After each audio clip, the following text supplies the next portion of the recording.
LFM Productions.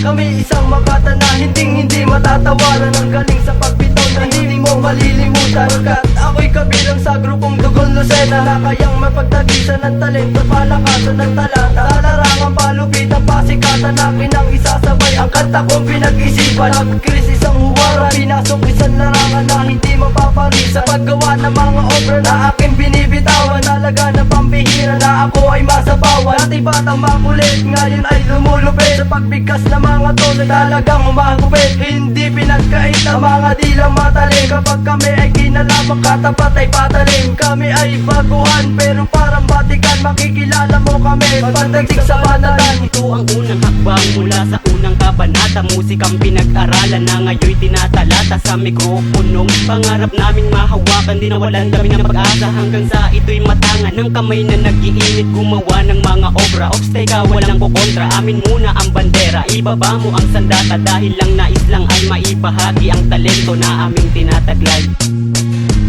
Halos kay tagal na rin hindi ako bumibitaw, pero malupit pa rin kahit hindi sinisigaw. Kayang-kaya ka pa rin iligaw ng aking himig. Aliyab ko mga kilig ka, sa'yo'y maliligali. Sasapak at sasampal, boom.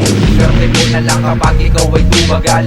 Kapag ako ang sumakal, limatiin kapag kumapit. Kritikal lang aabutin mo pag sa'kin ka lumapit. Tama na ang kayabangan, ito na ang totoo. Pinagsama ang lakas, dosena, one rhyme, F-O-double. Mga batang pandigma at makatasang gumawa ng awiting mamarka sa utak nyo. Hawak na ang mikropono na kay tagal ding inasra. Kahit marami nung hadlang, tuloy pa rin sa paghakbang. Pero kita mo ngayon ano na aking narating. Kahit di pa kalayuan ay maaabot ko din. Ito ang unang hakbang mula sa unang kabanata. Musikang pinag-aralan na ngayon'y tinatalata. Sa mikroponong pangarap naming mahawakan, di nawalan kami ng pag-asa hanggang sa ito'y matangan ng kamay na nag-iinit gumawa ng mga obra. Obstacle walang kukontra, amin muna ang bandera. Ibaba mo ang sandata dahil lang nais lang ay maibahagi ang talento na aming tinatawag.